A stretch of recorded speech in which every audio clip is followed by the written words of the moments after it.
dan puji syukur kepada Allah Subhanahu wa taala yang mana telah memberikan kita semua nikmat sehat tentunya, sehingga semuanya kita bisa berada di ruangan ini setelah dari pagi sampai siang yang melihat aktivitas Bapak Ibu, dan sekarang ditambah ada penambahan ada diseminasi.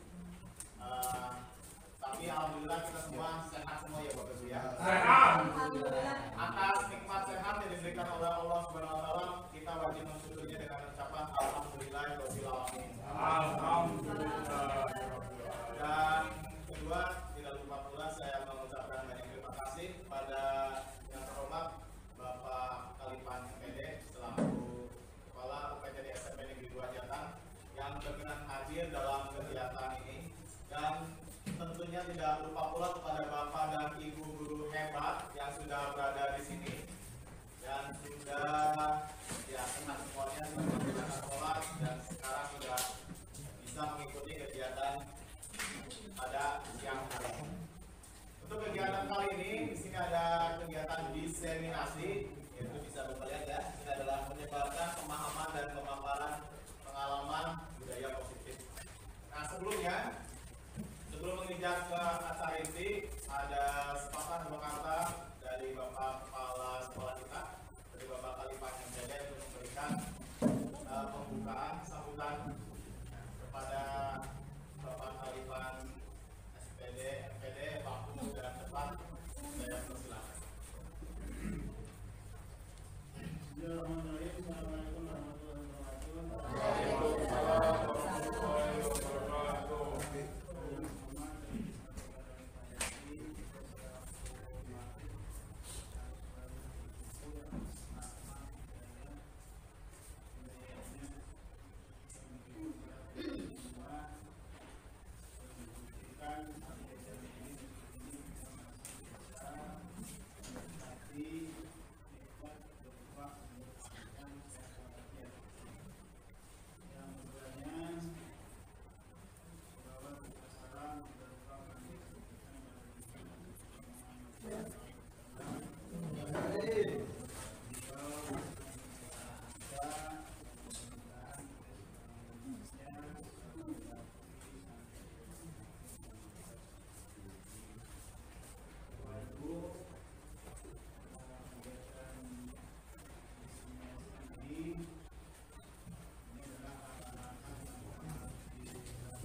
Pengalaman referensi kita pada saat kita mengajar kelas. Sesuai dengan judulnya tadi, diseminasi tentang budaya positif. Ibu ya. Saya sendiri sambil berdiri aja ya Bapak Ibu ya. Ya sebelumnya mungkin sudah kenal semuanya ya, nama saya sudah tetap panggilan ini. Tapi ada yang mungkin ada yang belum kenal karena ada dua yang kabar kali ya, yang belum kenal ya. Ya perkenalkan, saya Happy Arfianto. Di sini saya adalah calon guru penggerak angkatan ke-9 dari UPTD SMP Negeri 2 Jatang. Dalam kesempatan kali ini saya akan memaparkan atau mendiseminasikan terkait dengan pemahaman budaya positif. Nah, yang Bapak Ibu ketahui tentang budaya positif. Nah, apa saja sih budaya positif itu yang ada di sekolah, di lingkungan sekolah kita saja? 5S. 5S ya, bagus dari Pak Buran ya. 5S itu kepanjangan dari apa ya? Salam. Ya, itu bagus ya. Itu yang sudah diterapkan di sekolah kita ya. Ada lagi selain budaya positif itu? Kebersihan. Disiplin murid sama disiplin guru, Pak. Ah, siap, bagus, itu tambahan yang bagus tuh. Ada disiplin siswa, peserta didik atau murid, dan disiplin guru. Ada yang menambahkan lagi budaya positif yang ada di sekolah kita. Ya mengaji, ya bisa. Nah itu semua yang tadi sudah dijawab oleh Bapak dan Ibu adalah budaya positif yang ada di sekolah kita. Nah dalam pemaparan diseminasi kali ini saya akan memaparkan beberapa inti materi dari budaya positif di sini. Di sini ada perubahan paradigma belajar, disiplin positif sendiri. Nah nilai-nilai kebajikan, kebutuhan dasar manusia, motivasi belajar manusia, posisi kontrol guru, dan yang terakhir adalah segitiga restitusi. Nah, untuk menindak materi pertama ini terkait dengan perubahan paradigma belajar. Nah sebenarnya untuk tahun ini di sekolah kita juga sudah menerapkan yang namanya kurikulum Merdeka KM. Kita sudah melaksanakan implementasi kurikulum Merdeka, yaitu Merdeka Berubah. Nah di sini ada kita ada materi baru, sih ada pembelajaran dengan paradigma baru. Apa sih yang dengan paradigma baru tersebut? Nah yang Bapak Ibu kenal biasanya kalau yang namanya dalam pembelajaran biasanya itu ada model apa saja sih yang diterapkan oleh Bapak Ibu yang dilaksanakan yang dalam tahun inilah, akhir-akhir tahun ini. Ada yang berpusat kepada guru, ya. Ada yang berpusat kepada siswa. Nah, mana yang Bapak Ibu laksanakan? Siswa. Ya, bagus, alhamdulillah. Ya, kalau dalam bahasa lainnya adalah ada teacher center dan student center. Pembelajaran dengan paradigma baru merupakan pembelajaran yang dirancang berdasarkan prinsip pembelajaran berdiferensiasi, yaitu berpusat pada murid. Peserta didik belajar sesuai kebutuhannya berdasarkan tahap perkembangan mengikuti kodrat alam dan kodrat zaman yang diharapkan menjadi pelajar yang memiliki profil pelajar Pancasila. Nah, di sini ditekankan adalah pembelajaran yang berdiferensiasi. Nah, apa sih yang disebut dengan berdiferensiasi itu? Ya, jadi yang bisa dikatakan itu perbedaan ya. Jadi di dalam pembelajaran itu memang di satu kelas itu kan semua siswa memiliki hal-hal yang memiliki sesuatu ya, ada yang menonjol, ada yang dikurangkan, ada sisi-sisi dari peserta didik ini berbeda-beda ya.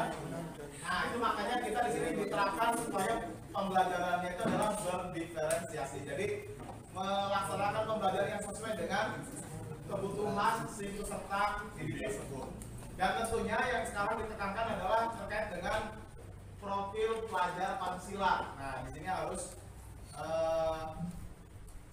peserta didik ini dituntut supaya memiliki jiwa profil pelajar Pancasila. Yang profil pelajar Pancasila itu seperti apa sih? Yang di sana. Ya bagus Pak.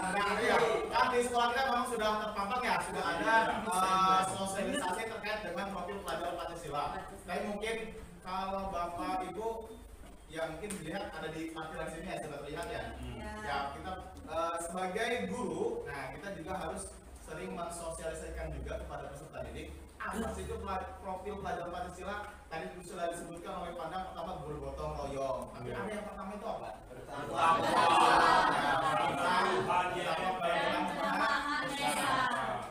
Bergotong royong, terus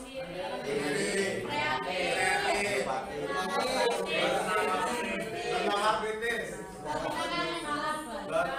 berkebinekaan global ya, ya. Ini pembelajaran yang dengan paradigma baru ini adalah ya kita masih menyesuaikan dengan konsep dari Bapak Ki Hajar Dewantara, Bapak Nasional Pendidikan kita, yaitu terkait dengan pembelajaran itu harus menyesuaikan dengan kodrat alam dan kodrat zamannya. Nah sekarang di era sekarang itu ya sekarang kita itu memasuki era digitalisasi. Nah berarti yang menyesuaikan pembelajaran itu harus ya berkaitan dengan eranya peserta didik tersebut. Nah tadi yang sudah disebutkan profil pelajar Pancasila itu ada apa saja. Nah tadi sudah betul semuanya ya, sudah menjawab 6-6-nya sudah benar. Ada bertimah, pertama Pancasila Maesa, berkebinekaan global, mandiri, bergotong royong, bernalar kritis dan kreatif. Nah itu maksudnya untuk ya kita juga sebagai pendidik yang harus mensosialisasikan supaya siswa itu juga paham gitu apa sih kita menggebol-gebolkan profil pelajaran Pancasila itu apa? Ya supaya mereka juga paham gitu. Yang kedua, sekarang sebelum melanjutkan ke materi berikutnya, di sini ada perubahan paradigma yaitu dengan kegiatan kepalan tangan. Nah, maksudnya gini. Jadi dalam suatu diri seorang peserta didik, nah itu kan mempunyai kemauan ya, atau mempunyai ya apa sih? Ya contohnya seperti ini. Peserta didik itu mempunyai sesuatu yang dinilainya adalah memang sangat-sangat berharga gitu. Jadi diibaratkan dengan mengepal tangan. Nah, dengan di dalam kepalan tangan ini, si peserta didik itu kan mempunyai barang yang berharga. Nah, kita di sini ada A dan B. Nah, yang A itu adalah kitanya dan B adalah temannya. Nah, si teman itu pasti kalau kita tahu bahwa si kita ini maksudnya ada biasanya di sini ya mempunyai sesuatu yang berharga. Nah, di kelompok lainnya teman-teman ya pasti kan ingin tahu apa sih yang di dalam genggaman ini. Nah, penasaran kan? Jadi setiap temannya juga pasti ada yang beranggapan, ada yang pengennya pengen tahunya itu dengan cara baik-baik. Ada juga yang pengen dengan cara memaksa atau nah itu contohnya dengan membujuknya atau mengasamnya atau menghardiknya, merayu, ya apa saja yang penting tahu isi dari kepalan tangan tersebut. Sama halnya dengan kita seorang maksudnya dengan diibaratkan dengan peserta didik. Jadi peserta didik ini punya kemauan diri atau ya yang dari datang dari diri sendiri supaya ya tidak mau ya maksudnya ya tidak bisa dikeluarkan atau ya yang temannya pengen tahu tapi ya itu apa maksudnya harus ya keinginan tahunya itu tapi terpendam gitu maksudnya terpendam ya maksudnya begitu. Nah sekarang berkaitan dengan paradigma baru di sini ada miskonsepsi terkait dengan teori kontrol. Jadi seseorang itu bisa mengontrol dirinya ya kayak tadi itu. Kita bisa dikontrol oleh diri sendiri ataupun dikontrol oleh orang lain kan. Nah, oleh diri sendiri ya kita tidak mau memberikan sesuatu hak yang kita punya kepada orang lain. Nah, sedangkan ada yang mengartikan bahwa kita itu bisa dikontrol oleh semua orang gitu. Ya, sama seperti itulah. Nah, di sini ada miskonsepsi terkait dengan teori kontrol. Nah, yang pertama, jadi dalam pembelajaran itu semua peserta didik kita kan tahunya yang pertama ilusi guru mengontrol murid. Nah, tahunya seorang guru atau pendidik itu yang tahunya kita lebih pintar dari murid ya. Jadi kita harus bisa mengontrol ya harus bisa mengontrol bahwa murid itu pengen dijadikan seperti apa ya pengen keinginan dengan kita gitu ya. Itu kan hanya sebuah ilusinya. Ya sebenarnya kan peserta didik juga mempunyai keinginan sendiri yang ingin disampaikannya seperti apa gitu.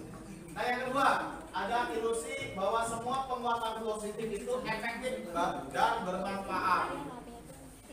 Contohnya ini, kita menerapkan di sini di sekolah kita menerapkan ada apa namanya tadi itu poin pemberian poin ya. Nah itu kan dinilai oleh kita semua sebagai pendidik itu adalah hal yang positif kan, hal yang positif dan efektif dan bermanfaat. Nah tapi dalam kenyataannya belum tentu ya kegiatan tersebut adalah bersifat positif kan. Kadang ada anak yang sebenarnya sudah lahir dari diri bahwa bisa mengontrol dirinya sendiri untuk ya bisa berdisiplin gitu ya. Tapi kita beranggapan bahwa dengan penguatan tersebut ya itu akan bermanfaat bagi siswanya. Nah yang ketiga di sini ada ilusi bahwa kritik dan membuat rasa bersalah itu mampu menguatkan karakter. Jadi kembali kepada kita dalam pembelajaran. Biasanya kalau siswa tidak mengerjakan PR atau tidak mengerjakan tugas, biasanya yang terbesit oleh pikiran kita apa? Untuk menangani siswa yang suka tidak mau melaksanakan tugas, mengerjakan PR, apa yang terbesit biasanya? Ya, apa? Biasanya disuruh apa gitu? Disuruh mengerjakan ulang atau bagaimana ya. Nah itu kan bahwa kritikan dari kita itu akan membuat si peserta didik itu adalah merasa bersalah kan. Nah, ya, posisi kontrol itu yang menurut kita sebenarnya ya baik lah menurutnya. Kalau menurut kita ya baik. Tapi sebenarnya kan ada sebenarnya itu tidak membuatkan karakter kan siswa tidak mengerjakan tugas kan ada hal dan semacamnya. Ada mempunyai apa namanya alasan gitu ya. Kenapa anak tidak mengerjakan tugas? Ya contoh halnya misalkan saya misalkan menerapkan misalkan mengerjakan soal ulangan itu menggunakan Google Form. Nah sekarang kan memang eranya digitalisasi, jadi saya mencoba menerapkan kayak misalkan tugas atau ulangan itu menggunakan dengan Google Form. Nah ternyata itu memang kamu kenapa tidak mengerjakan? Kamu harus mengerjakan. Kalau tidak mengerjakan, kamu tidak dapat nilai. Nah kadang kan itu membuat anak itu bersalah kan? Maksudnya aduh saya kok nggak dapat nilai ya gimana ya? Nah sebenarnya itu kan anak itu berbuat seperti itu kan ada alasannya kan? Nah kalau kita sebagai yang ya dulu yang bijak, nah pasti kan menanyakan kenapa tidak mengerjakan.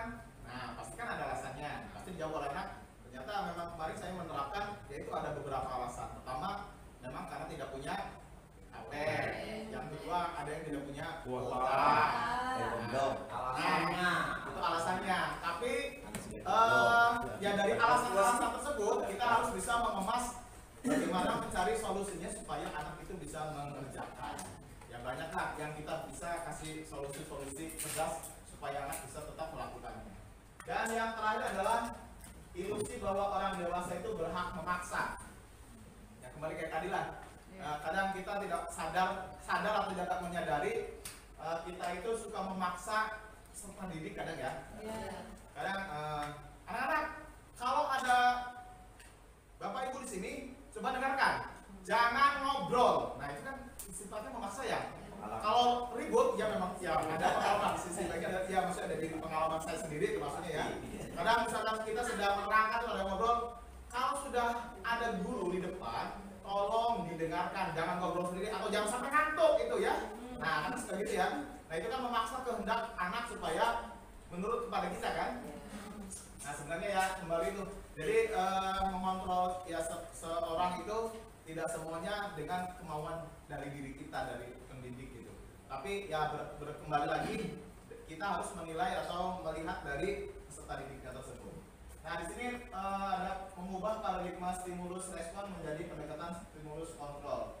Nah ini maksudnya stimulus respon itu yang biasanya kita laksanakan. Nah yang lebih bagus itu adalah kita menggunakan teori kontrol kita. Jadi supaya si anak itu agar terarah gitu terkontrol. Nah, di sini ada stimulus respon diantaranya adalah realitas kebutuhan kita itu sama. Itu menurut stimulus respon ya. Nah, sebenarnya kalau teori kontrol itu adalah jadi realitas atau kebutuhan kita itu kan pasti berbeda-beda ya. Setiap anak itu pasti mempunyai kebutuhan yang berbeda-beda gitu. Tidak mesti harus disatukan kebutuhannya ya disamakan. Oh, berarti ini semuanya sama gitu. Bang kebutuhannya harus ini. Sebenarnya kan beda. Nah, yang kedua semua orang melihat hal yang sama. Nah, tapi untuk menurut teori kontrol adalah setiap orang itu memiliki gambaran yang berbeda. Yang ketiga, kita mencoba mengubah orang agar berpandangan sama dengan kita. Nah, untuk teori kontrol kita berusaha memahami pandangan orang lain itu tentang dunia. Ya sama lah, mirip dengan itu ya maksudnya kita menginginkan semua itu ya harus satu misi, satu visi. Dan yang keempat ini ada perilaku buruk dilihat sebagai suatu kesalahan. Nah, tapi menurut teori kontrol, semua perilaku itu memiliki tujuan. Ya kayak tadi tuh, di kita di sekolah banyak ya kejadian ya anak itu ada yang suka ada yang bolos lah, ada yang apa. Nah, menurut kita itu adalah sebuah kesalahan besar gitu. Ya memang kalau memang dinilai itu adalah suatu kesalahan kan, tapi kita harus mencari kenapa akar masalahnya, kenapa mereka itu berbuat seperti itu. Nah contohnya, misalkan pada waktunya jam pembelajaran di awal tuh, biasanya kan suruh mengaji bersama ya di kelas. Tapi kok kenapa anak-anak pas ini lihat ada yang di warung, ada yang di mana? Nah itu kembali kan kita tidak bisa menyalahkan sepenuhnya kepada peserta didik kan. Nah kembali lagi itu adalah kesalahannya ada di mana gitu. Ternyata setelah digali jawaban-jawaban dari mereka itu ya jawabannya bervariasi. Yang pertama, saya kan belum makan, lapar, makanya saya sarapan dulu. Kenapa sarapannya nggak dari jam 6:30. Kan saya rumahnya jauh, datang ke sini sudah terlambat, jadi saya pengen sarapan. Yang kedua ada alasan, kan di kelas belum ada gurunya, jadi saya sempatkan untuk sarapan dulu. Nah itulah berbagai macam alasan yang dilontarkan. Nah tapi sebenarnya itu kembali lagi, jadi kita tidak harus menyalahkan siswa itu dengan pemikiran kita tuh. Oh pokoknya jam 7 harus ada di kelas dan mengaji. Nah ternyata kenyataannya kan tidak. Nah jadi tapi siswa memang memiliki ada sebuah alasan yang beragam gitu ya. Yang ada selanjutnya orang lain bisa mengontrol saya. Nah yang kalau menurut teori kontrol hanya ada yang bisa mengontrol diri Anda. Hanya Anda, yang maksudnya bahwa sebenarnya mengontrol diri itu adalah ya dari dimana dari kita sendiri gitu ya, bukan dari orang lain ya. Contohnya mengontrol dari dari kebiasaan kita lah. Contoh, kalau kita pengennya jam mengajar itu jamnya tepat waktu kan, jam 7 sudah ada di sekolah dan siang ada di ruangan. Nah itu kan kadang tergantung dari kita. Mungkin ya saya pengalaman sendiri, kadang saya juga suka terlambat. Nah jadi kembali ke diri sendiri. Kadang ya tergantung dari niatan kita kan. Karena kita kalau memang pengennya memang tepat datang tepat waktu, ya berawal dari kita kan. Kita sudah mempersiapkan dari awal, memang dari jam 6:30 atau jam berapa, memang kita harus berangkat. Nah, itu kan ada niatan dari sendiri. Nah tapi beda lagi dengan kalau dikontrolnya oleh orang lain. Jadi misalkan kalau datang itu di absen gitu, yang telat digembok, nah itu kan dari timbulnya bukan dari diri kita sendiri kan. Nah, nanti kalau terlambat takutnya digembok jadi tidak bisa masuk, jadi saya harus tepat waktu. Nah itu berarti kembali lagi kita bukan mengontrol dari orang lain kan, yang kontrolnya berarti bukan diri sendiri. Nah yang bagus yaitu yang berasal dari atau berawal dari diri kita sendiri. Yang berikutnya saya bisa mengontrol orang lain, sama dengan yang tadi ya, orang lain bisa mengontrol saya ya, hampir mirip seperti itu. Yang selanjutnya ada pemaksaan ada pada saat bujukan gagal. Nah teori kontrolnya adalah kolaborasi dan konsensus menciptakan pilihan-pilihan baru. Jadi kadang kalau kita memaksa kehendak peserta didik gagal, otomatis maksudnya kita membujuk, setelah membujuk tapi tidak berhasil gitu. Ini pakai cara apa lagi ya? Ya berarti harus dengan cara paksaan gitu ya. Nah sebenarnya kan itu bisa diselesaikan masalahnya dengan berkolaborasi atau ya dipecahkan dengan cara-cara lain.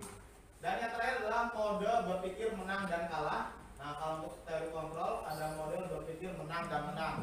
Atau kita sering mengenal kalau dalam bahasa Inggrisnya adalah win-win solution gitu ya. Jadi kalau di teori apa? Respon ya, stimulus respon. Teori respon itu biasanya adalah ada menang dan kalah. Jadi kalau kita kayak sebagai pendidik dan peserta didik lah. Jadi kalau kita memberikan kayak hukuman, nah berarti kan kita posisinya sebagai guru kan menang ya. Nah kalau sebagai peserta didik, nah berarti kan harus menuruti, berarti kan kalah ya. Nah tapi kalau di teori kontrol ini diminta itu maksudnya adalah supaya semuanya adalah menang-menang semuanya. Jadi kita bisa misalkan anak melakukan kesalahan, kita bisa ngasih solusi dan anak pun akhirnya menerima gitu dengan keikhlasan, dengan kontrolnya dari ingat gitu, maksudnya dengan kesadaran diri, bukan dengan bahwa dia itu merasa kalah, saya harus menuruti ya, tapi dengan kemauan sendiri akhirnya kan itu namanya ya guru pun puas, nah anak pun puas gitu ya. Namanya sudah disiplin positif. Nah untuk di disiplin positif tadi sudah diterangkan, tadi sudah banyak ya penerapannya, ada budaya 5S dan budaya ada mengaji bersama dan ada literasi dan lain-lain. Nah di sini sebenarnya disiplin positif itu berasal dari kata disiplin ya dalam bahasa Inggrisnya, yang artinya adalah belajar. Disiplin ini mengacu pada disiplin diri yang memiliki tanggung jawab terhadap apa yang dilakukannya berdasarkan nilai-nilai yang diyakini. Jadi kita biasanya identiknya kalau disiplin itu dengan apa? Aturan ya.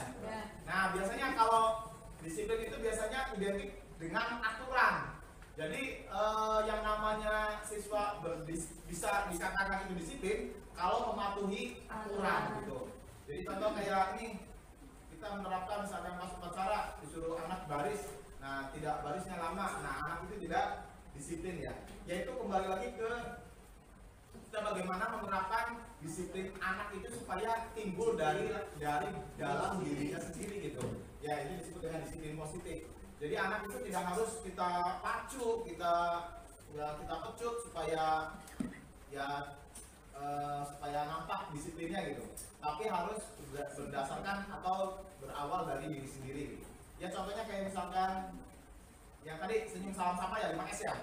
Biasanya anak kalau datang, kalau kita memang menerapkan budayakan 5S. Nah, berarti anak kalau memang sudah membaca, sudah sering sudah menerapkan di benaknya mereka, otomatis setiap ketemu dengan guru atau apapun, nah pasti senyum salam sapa begitu ya.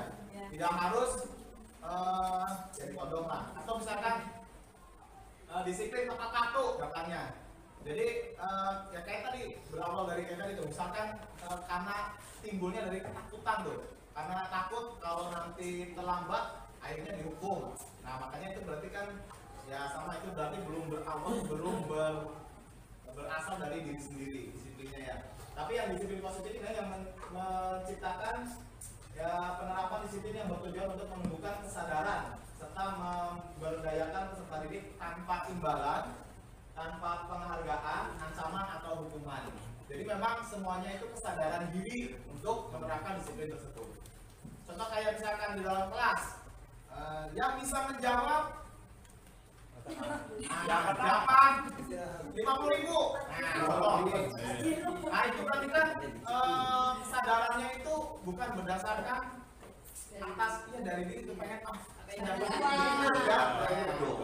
kan kadang kita sebenarnya tapi di pada saat bapak ibu nanti mengikuti kegiatan grup penggerak, nah di sini ada penghargaan itu sebenarnya bukan jalan terbaik ya.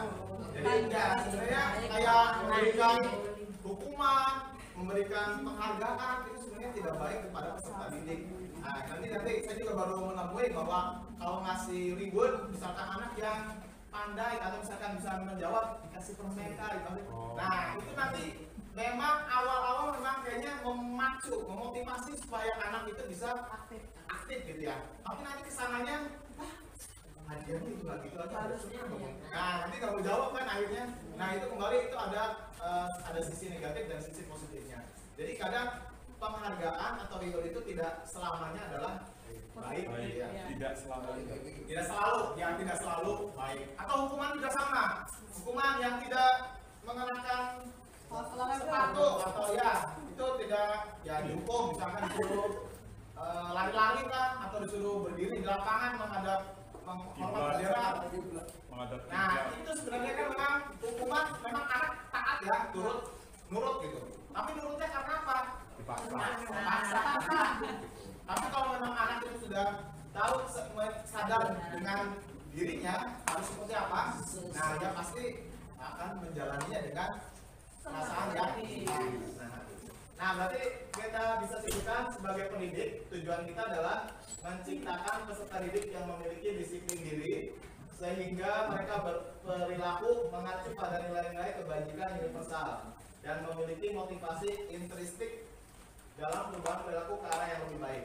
Jadi sini ada motivasi intrinsik dan motivasi ekstrinsik. Kalau motivasi intrinsik itu berarti memang motivasinya itu adalah dari dalam diri sendiri.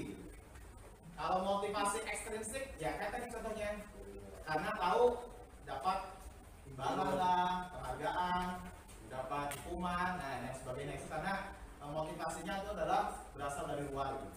Nah jadi kita bisa menyimpulkan juga hal yang penting dipelajari dalam proses menciptakan budaya positif adalah melakukan kolaborasi antara sekolah dan orang tua murid agar budaya positif ini jangan hanya dilakukan di kelas atau di sekolah saja, namun juga di rumah agar menjadi satu kebiasaan atau karakter saat berada di lingkungan sekolah atau lingkungan dimanapun.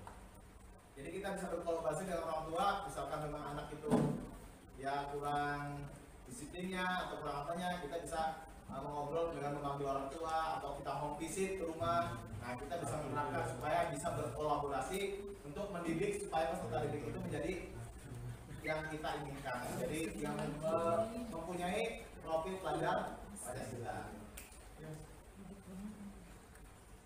Nah, sekarang ada nilai-nilai kebajikan. Apa saja sih nilai-nilai kebajikan itu? Nah, di sini nilai-nilai kebajikan itu ada banyak ya, Bapak Ibu. Nah, di sini menurut nilai kebajikan itu apa? Itu nilai yang disepakati bersama, terlepas dari suku, bangsa, agama, bahasa maupun latar belakangnya. Ya, berarti maksudnya adalah nilai kebajikan ini berarti nilai-nilai kebaikan lah yang disepakati bersama gitu ya. Tidak memandang apa itu sukunya apa, agamanya apa, gendernya apa gitu. Nah, ini contoh nilai kebaikan institusi atau organisasi. Nah, di kita pun sebenarnya sudah diterapkan ya.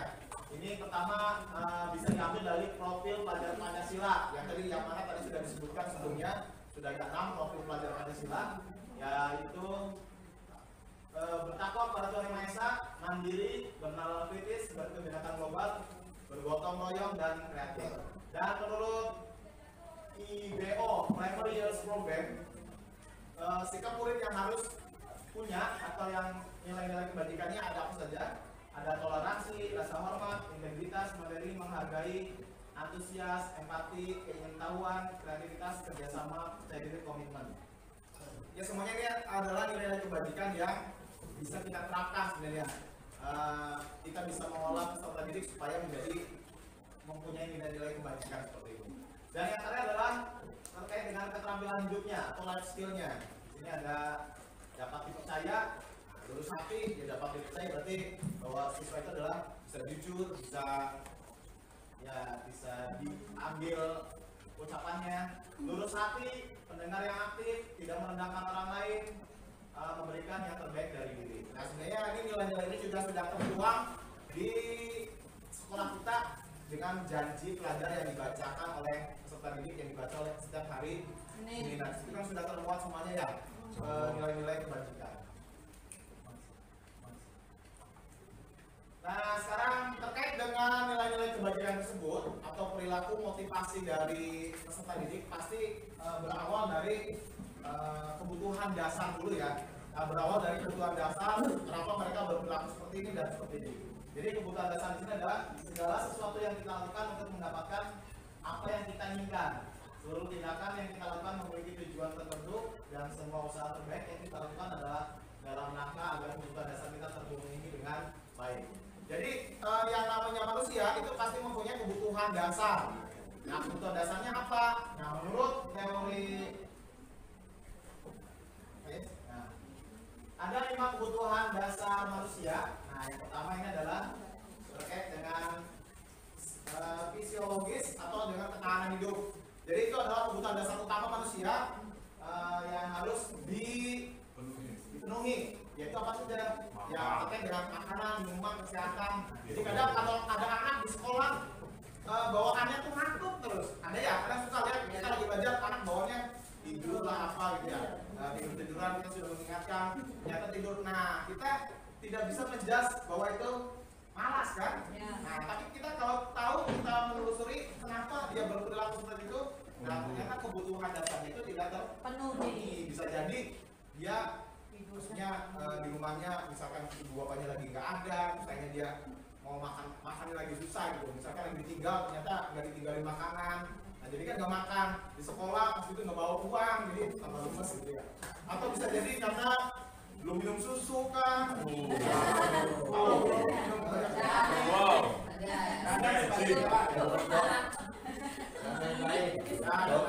kebutuhan dasar ketahanan hidup, jadi harus bertahan hidup. Yang kedua adalah rasa aman.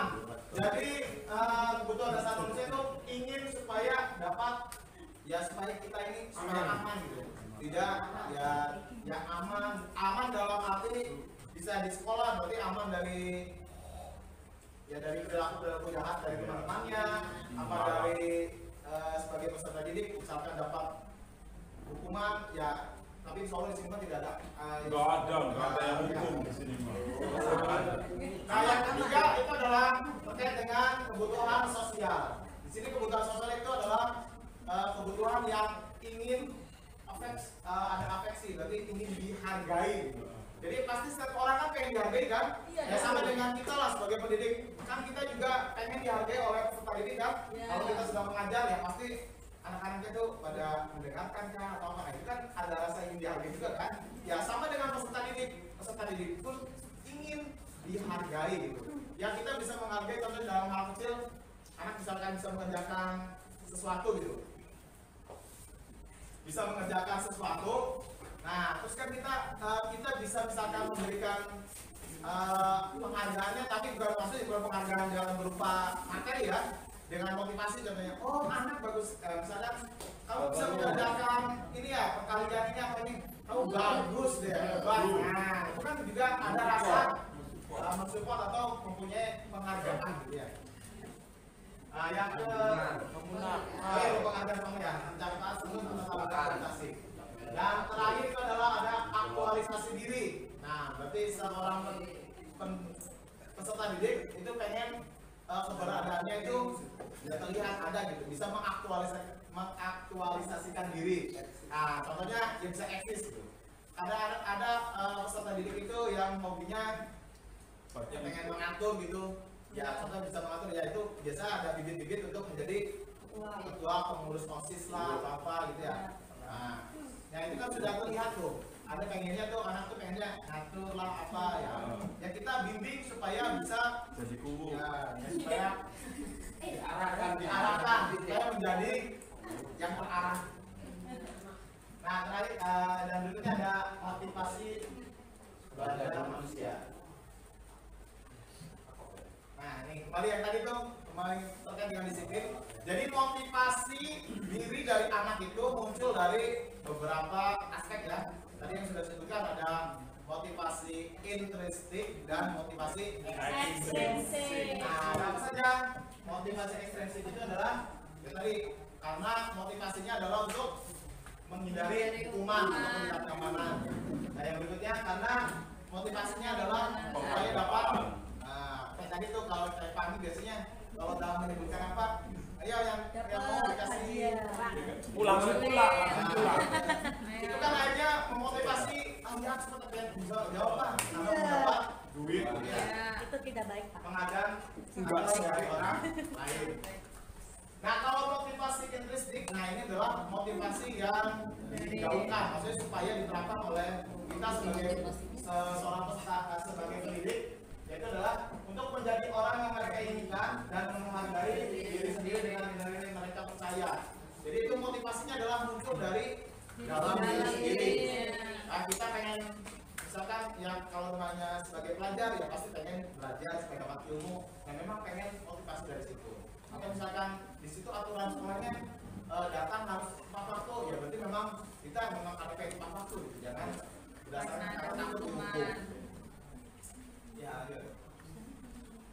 Nah, mungkin menurut Bapak Nasional kita, Bapak Kiai Dewantara, mereka itu artinya tidak hanya terlepas dari perintah, akan tetapi juga cakap membuat perintah diri sendiri.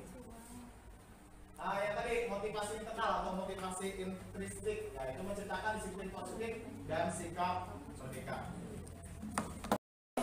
Kembali lagi Bapak dan Ibu, terkait dengan motivasi yang tadi sudah disampaikan.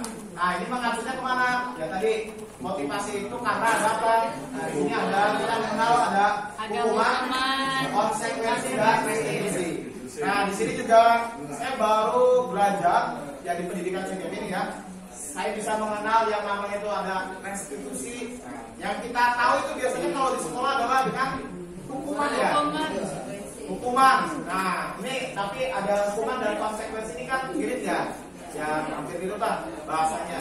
Tapi yang kita kenal atau dalam bahasa di peserta didik juga yang kita kenalnya adalah dengan hukuman kan. Nah, kita datang terlambat atau misalkan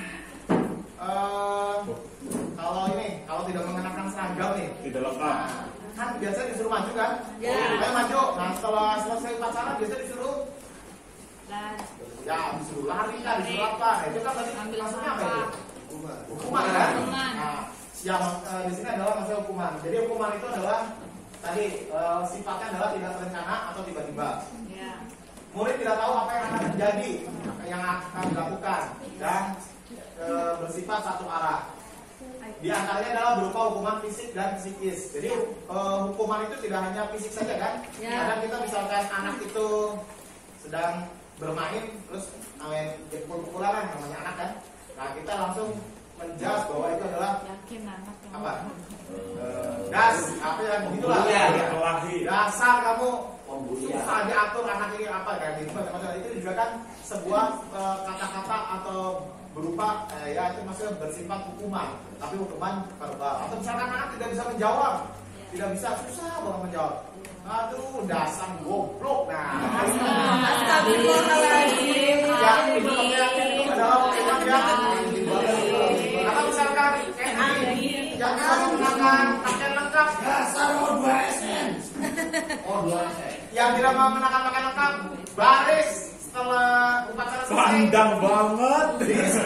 Disuruh hormat bendera selama 1 jam. Itu kan hukumannya. Hukuman. Nah kalau konsekuensi apa? Nah kalau konsekuensi ini sifatnya masih seperti hukuman tapi sudah agak ya naik, sudah bisa ya karena sudah terencana disepakati sesuai peraturan. Nah murid tetap dibuat tidak nyaman ya tetap ya karena harus melakukan konsekuensinya.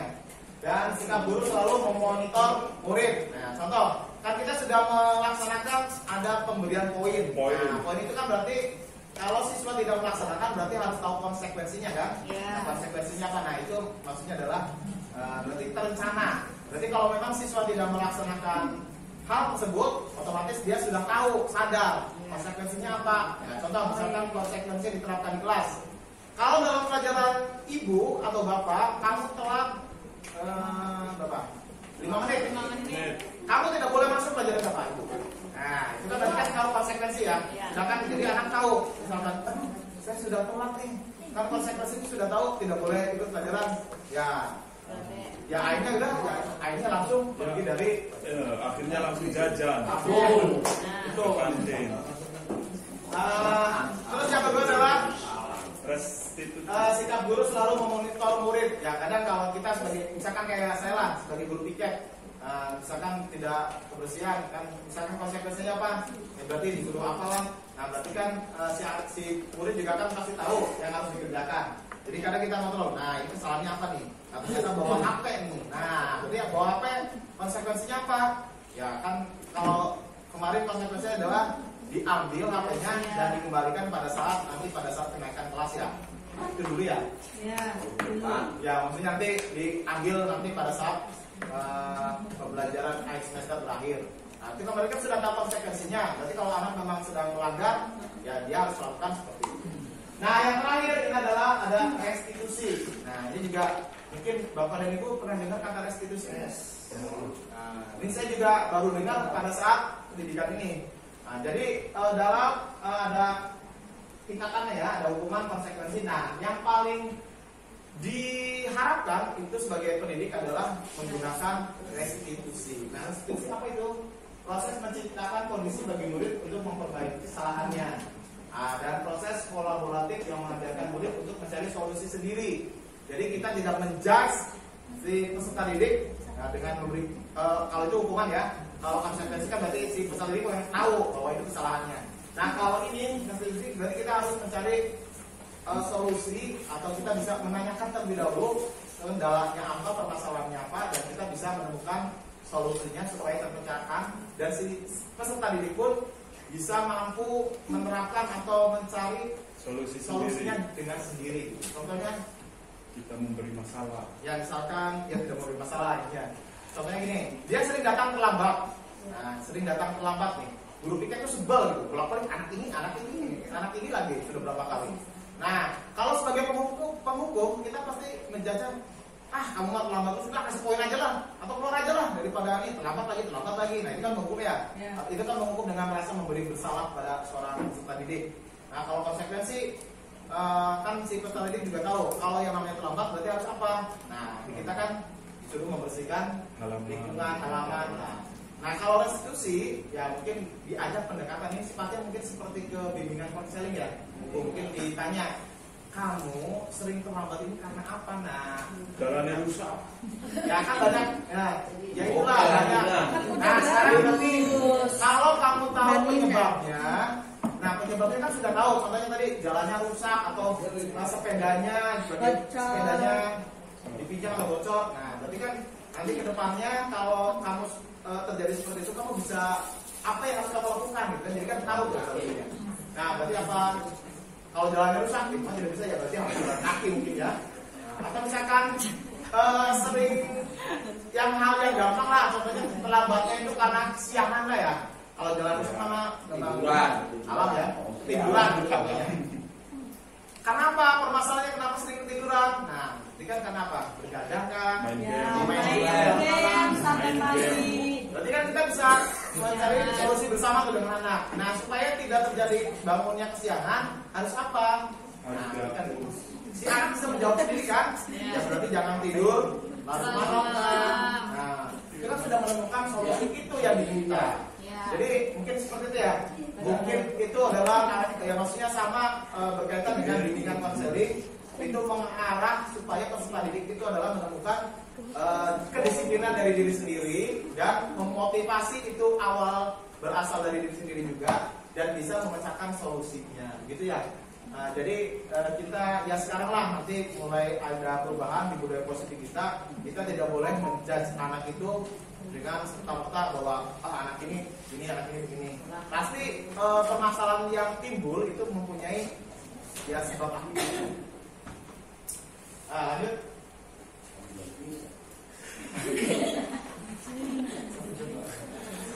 Ini ada identitas gagal dengan identitas sukses. Jadi yang disebut dengan identitas gagal adalah hukuman.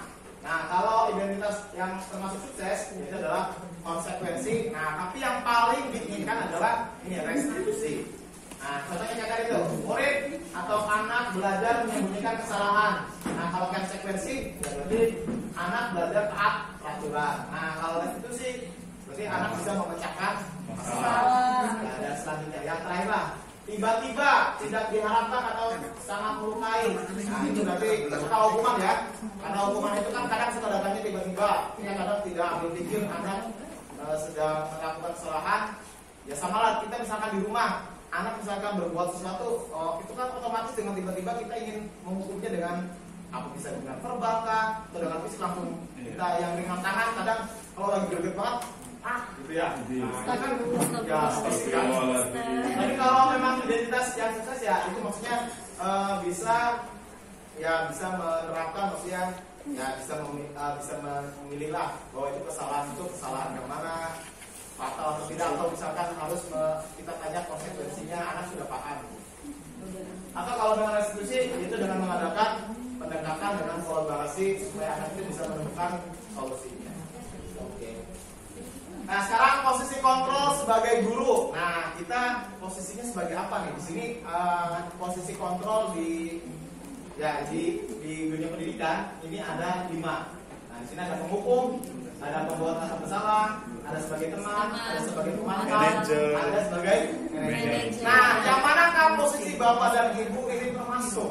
Apakah itu teman atau penghukum? Nah, ya coba lanjut 5 ya. Nah, yang pertama, kalau sebagai penghukum, nah, seorang penghukum bisa menggunakan hukuman fisik maupun verbal. Orang-orang yang menjalani posisi penghukum senantiasa mengatakan bahwa sekolah memerlukan sistem atau alat yang dapat lebih menekan murid lebih dalam lagi. Ya, contohnya kayak tadi tuh, biasanya ya kita bisa menilai diri kita lah, apakah kita sebagai posisi penghukum atau bukan. Nah, biasanya penghukum itu dengan berkata seperti ini. Patuhi aturan saya ya, awas, jangan macam-macam. Nah, itu biasanya kamu selalu saja salah. Lebih banget. Dikasih oleh ini, lagi-lagi kamu terjadi salah. Pasti selalu yang terakhir selesai. Dibuat itu kata-kata yang terlontar oleh. Nah, kalau seandainya kita di posisi penghukum. Nah, kalau sebagai merasa bersalah. Biasanya guru akan bersuara lebih lembut. Nah, ini mah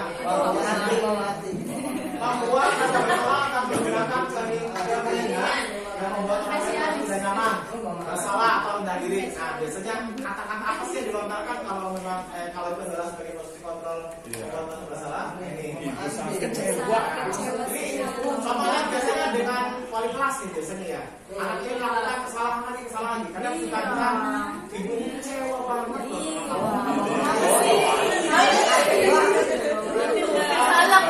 Berapa kali saya harus memberitahu kamu datang lambat-lambat, kenapa kamu lambat terus sih? Nah itu kan jadi memang buat rasa peserta didik ini bersalah. Ini adalah teman. Nah ini teman atau bukan ya? Guru pada posisi tidak akan menyakiti murid, namun akan tetap berupaya mengontrol murid melalui persuasi. Posisi teman pada guru biasanya negatif atau positif. Nah tergantung. Berarti menempatkan diri itu sebagai temannya bisa berdampak positif atau negatif. Nah biasanya kalau kata-kata yang dilontarkan sebagai teman itu biasanya, nah seperti ini kalian ya.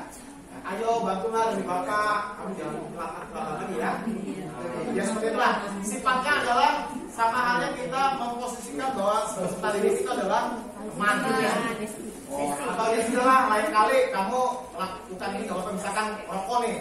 Nah kalau sebagai teman, sudahlah rokok, tapi nanti jangan lagi ya. Nah ini kan bagaimana teman ya. Nah tapi ini menimbulkan hal-hal yang bisa negatif dengan positif. Jadi nanti di mana si guru itu yang sudah dianggap teman ternyata misalkan tidak ada, si peserta didik itu misalkan dia tidak membela, bapak biasanya kata teman ini kan membantu saya. Kok HP saya dirajia, masa nggak dibantu? Nah, itu masih gitu ya. Nah, selanjutnya posisi sebagai pemantau. Nah, kalau pemantau ini berarti mengawasi. Pada saat kita mengawasi, kita bertanggung jawab atas perilaku orang-orang yang mengawasi. Nah, biasanya kalau yang mengawasi, ini mah pengalaman saya sendiri ya. Saya biasanya adalah sebagai pemantau mungkin. Biasanya kalau sebagai guru piket, nah pasti kan kalau di depan memantau anak kan, salahnya. Nah, atau ayo, kan ini sudah jamnya belajar, masuk. Nah, kita berarti memantau kan? Atau misalkan datang terlambat, nah, kamu tahu peraturannya apa? Kan jangan datang terlambat. Kenapa kamu terlambat? Nah, kamu harus tahu konsekuensinya kan? So, sekarang kerjakan apa? Nah, itu berarti memantau ya. Nah, yang terakhir ini ada posisi sebagai manajer. Nah, kalau manajer ini adalah mengacu pada restitusi yang dapat menjadikan murid sebagai manajer bagi dirinya sendiri sehingga tercipta identitas positif. Nah, di sini kalau sebagai manajer, kalau menemukan masalah pada peserta didik, nah bisa membuat atau ya kayak itu supaya memecahkan solusinya sendiri dan bisa memvalidasi kesalahan anak itu sendiri, tahu kesalahannya apa, harus apa, dan harus bagaimana. Nah itu adalah resolusi.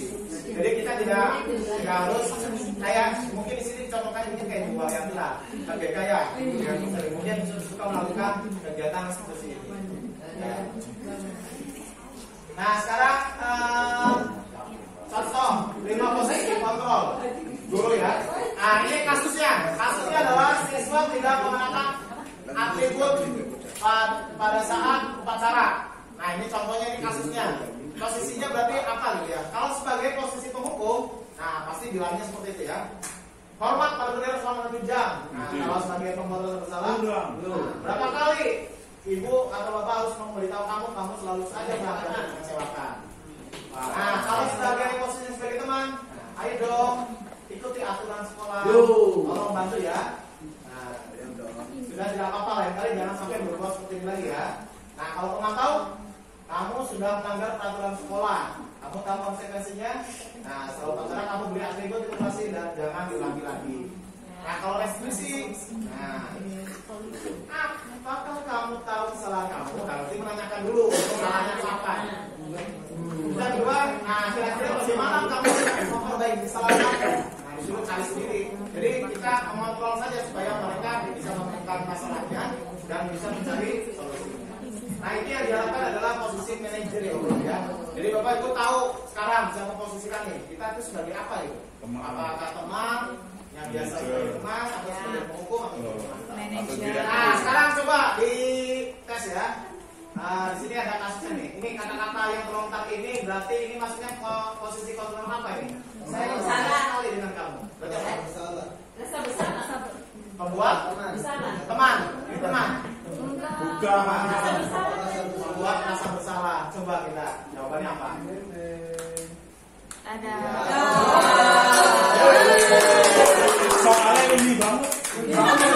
Yang kedua, kamu tidak pernah benar melakukannya. Nah, kira-kira posisi kontrol apa nih? Kamu tidak pernah benar melakukannya. Apa, Pak? Ada teman yang ngomong ya.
Disiplin positif itu apa dan supaya bisa memotivasi dirinya tanpa harus tadi itu ada imbalan, hukuman, paksaan. Nah, dengan melaksanakan keyakinan kelas. Berarti contohnya apa? Jangan datang terlambat atau pada saat jam pembelajaran dimulai. Ya, seperti itu ya. Atau jangan buang sampah sembarangan. Atau jangan makan di kelas. Jangan makan dan minum di kelas. Nah, tapi ya, ini ada satu lagi. Dalam keyakinan kelas ini dibuat supaya kata-kata jangan, jangan atau ya kata janganlah. Ini kan sifatnya negatif ya. Nah, dibuat bagaimana supaya kata jangan ini jangan tertulis jangan gitu. Ya, maksudnya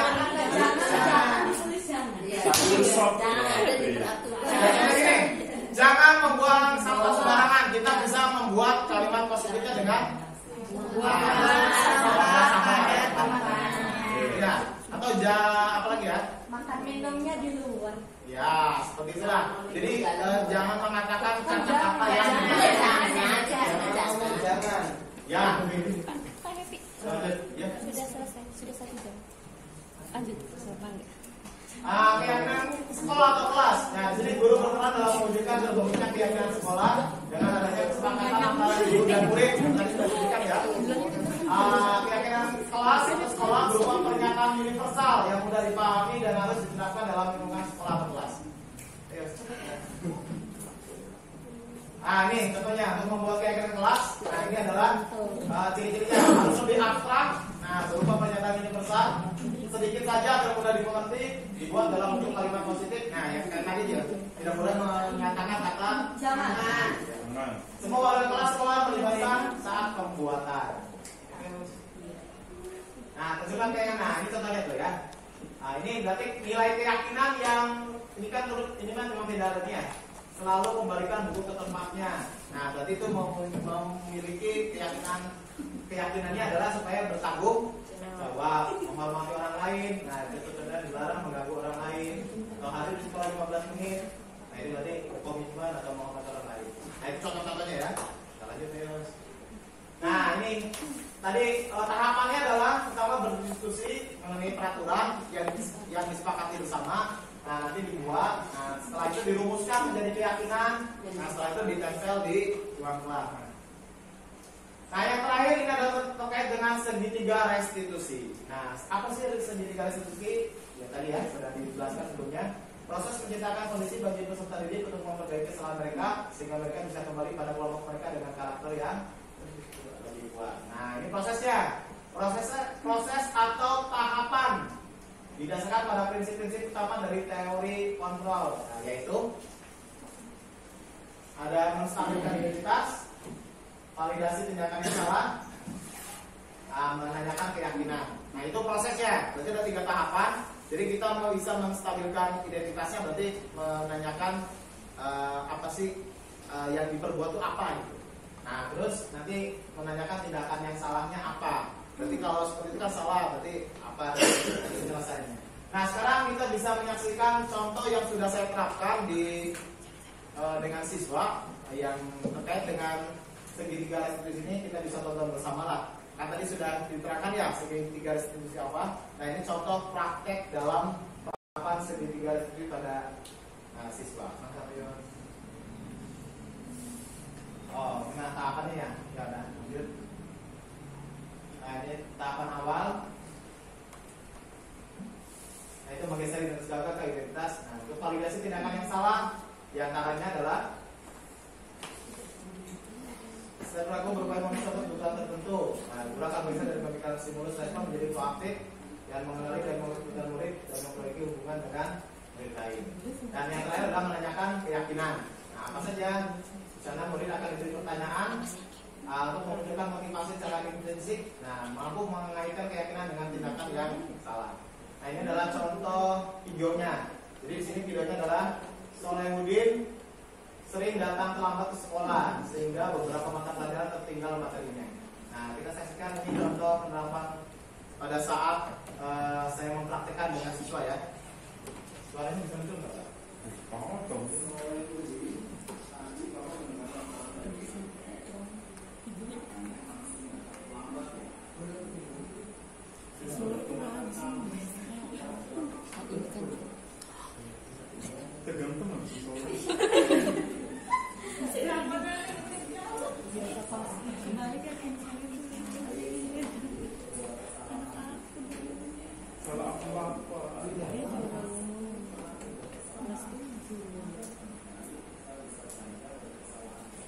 Sebelum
dan bersama dengan orang tua kamu untuk selalu mengingatkan jangan sampai tidur larut malam. Supaya kamu bisa datang sekolah di awal, tidak sering terlambatkan. Oke? Oke, nanti sekarang masih ada juga pelajaran ini. Nah, kamu sekarang mulai situasi lagi. Nah, itu Bapak Ibu ya, contoh penerapan segitiga restitusi ya kalau kita sedang menemukan masalah. Ya. Ya, nanti kita bisa praktekkan sendirilah bagaimana menerapkan kan permasalahan seperti itu beda-beda ya. Ya. Kadang-kadang kita timbul memang langsung pengennya ya spontanitas gitu. Ya. Ya, itu tergantung dari kondisi kita. Tapi yang dimana kita harus bisa mengontrol diri kita sendiri Ya. dan ingin membuat sifat didik itu menjadi yang lebih baik lagi. Betul. Dan dengan hukum. Nah, itu sudah terselesaikan semua ya. Jadi penutupnya adalah dalam penerapan program disiplin, hendaknya guru memiliki standar kepribadian, profesional, dan sosial yang baik. Nah, di mana guru mampu merefleksi dirinya dalam posisi kontrol saat ini. Bagaimana perjalanan dirinya sebagai emong atau manajer yang menuntun murid-muridnya menjadi pribadi yang memiliki profil pelajar Pancasila. Gitu Bapak Ibu ya? Ya. Nah, untuk terakhir ini ada umpan balik dan pertanyaan. Mungkin sebelumnya ada pertanyaan. Saya sudah kirimkan ke grup WA ya. Nah, di situ ada pematik atau pertanyaan-pertanyaan yang nanti Bapak Ibu jawab. Dan misalkan tidak dijawab nanti setelah kegiatan ini tidak apa-apa, nanti ditunggu. Yang penting nanti ada feedback pertanyaan dan jawabannya ditunggu. Nah, setelah kegiatan ini ada yang ditanyakan Bapak Ibu terkait dengan disiplin positif yang nanti kita akan terapkan di sekolah. Sudah jelas belum tadi? Jelas. Ada pertanyaan? Tidak ada. Terima kasih sudah mengikuti kegiatan diseminasi pada kali ini. Nah, nanti kita akan melanjutkan kegiatan diseminasi lanjutannya nanti ada lagi. Nah, sampai ketemu di kegiatan berikutnya. Close dong.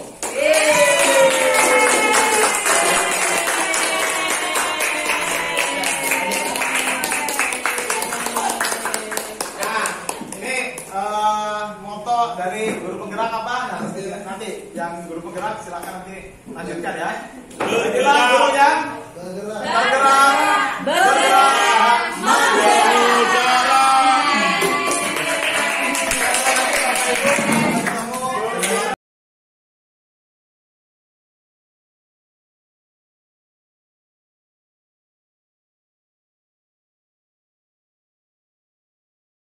Assalamualaikum warahmatullahi wabarakatuh.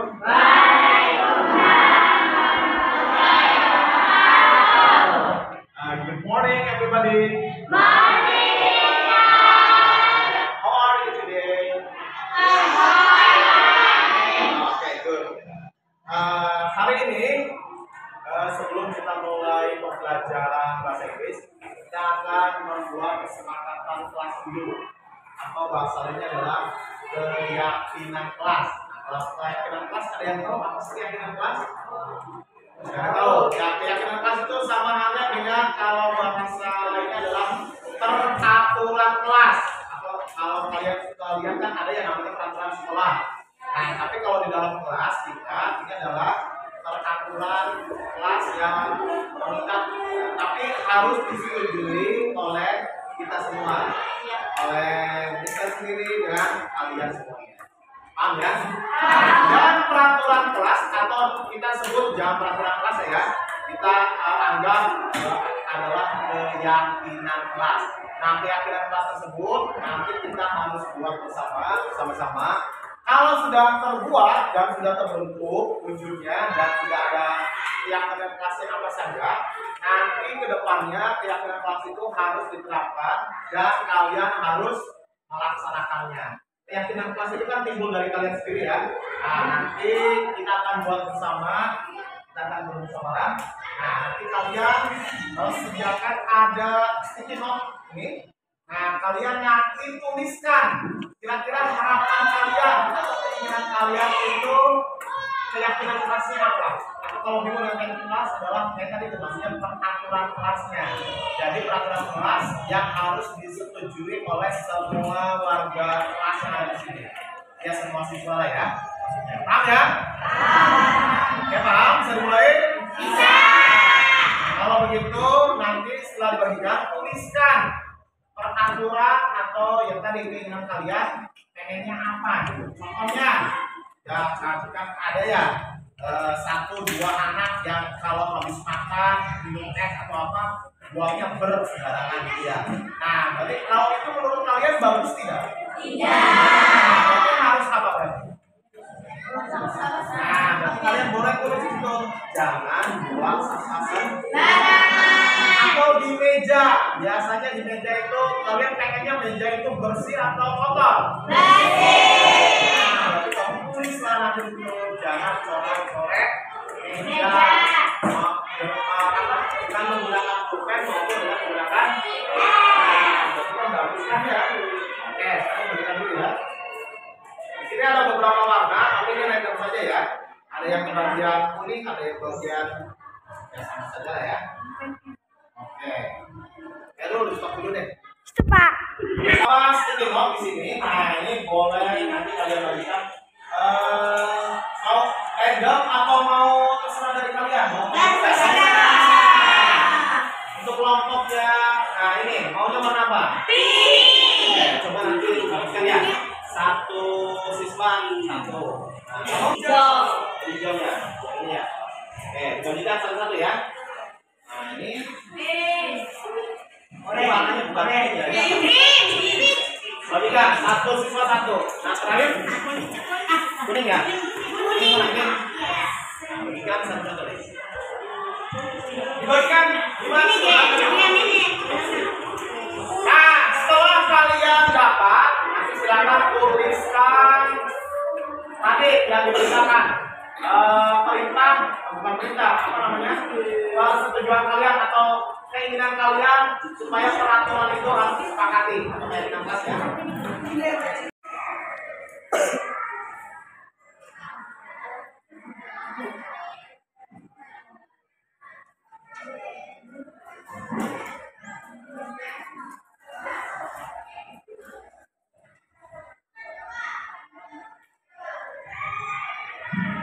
Sudah selesai semuanya?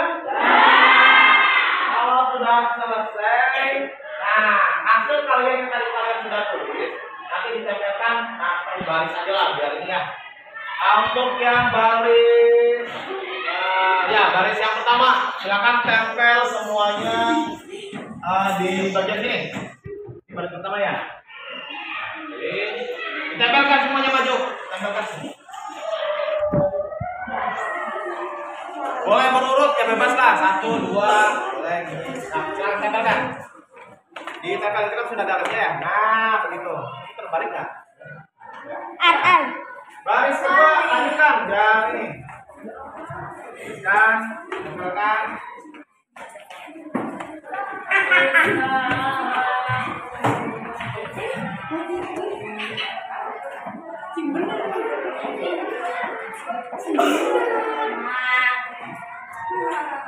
Ya sudah, ya boleh duduk kembali.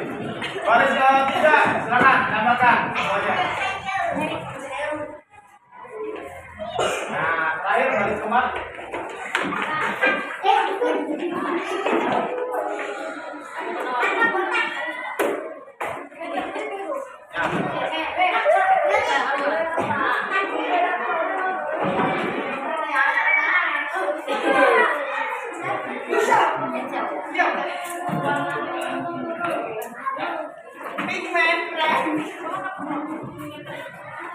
Sudah semua?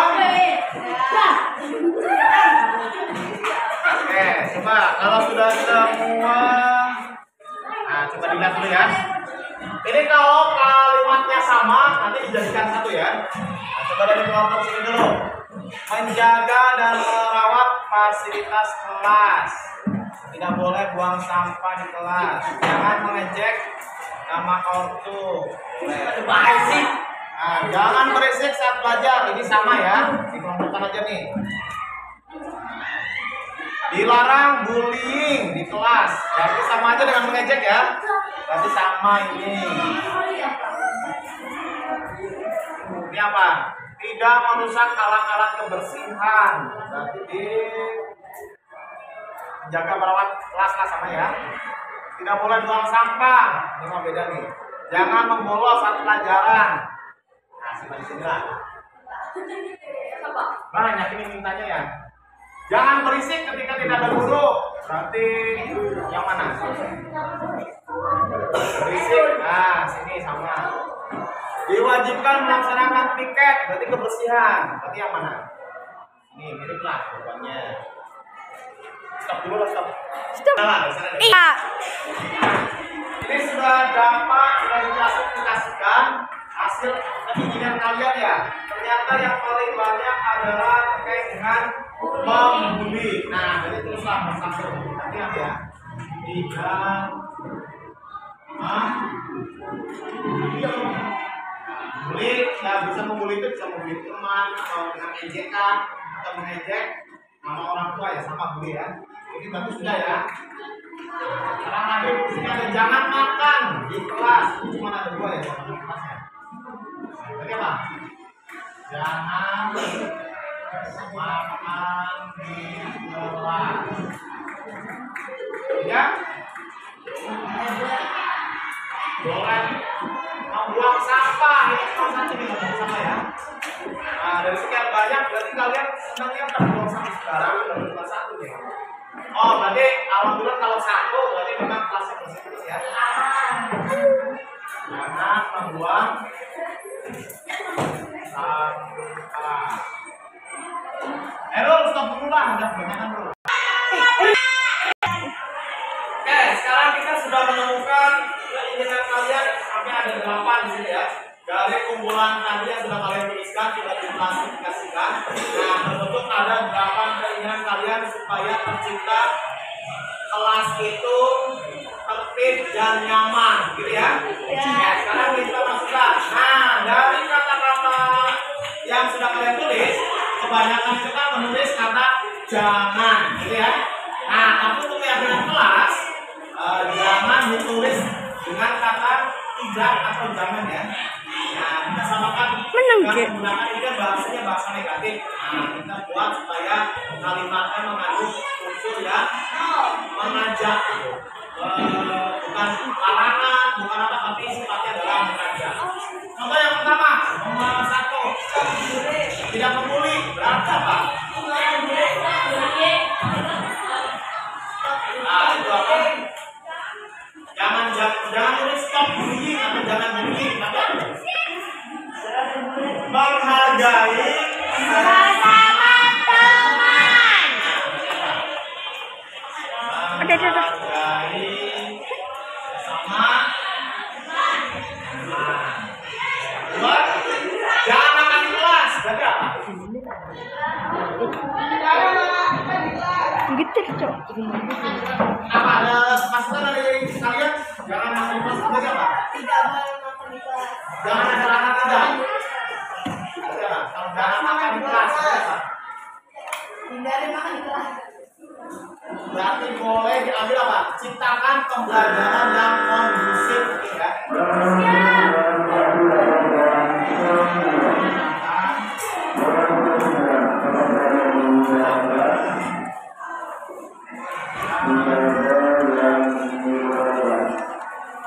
Lanjut, nomor 3, membuang sampah. Itu apa?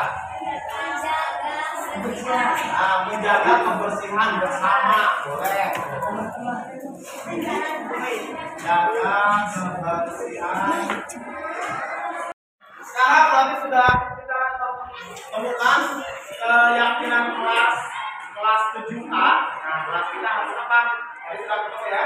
Dari beberapa kalimat yang tadi sudah digabungkan dan sudah diklasifikasikan. Nah, sekarang sudah terbentuk ada semuanya ada 6. Nah, ini ya. Ada 6 keyakinan kelas 7. Nah, kan berarti kalian ini semuanya sudah sepakat ya. Nah, silakan nanti dibaca kembali, nanti akan dibuat. Nah, di sini dirapikan, kita buat poster, kita tempel di dinding supaya semuanya ingat telah membuat kesepakatan kelas dan bisa menerapkan di kelas. Bisa semua ya? Bisa dilaksanakan? Bisa. Berarti mulai besok kalian harus sudah menyepakati bersama. Mulai besok kita terapkan keyakinan kelas kita. Nanti yang biasa buang sampah jangan sampai buang sampah lagi.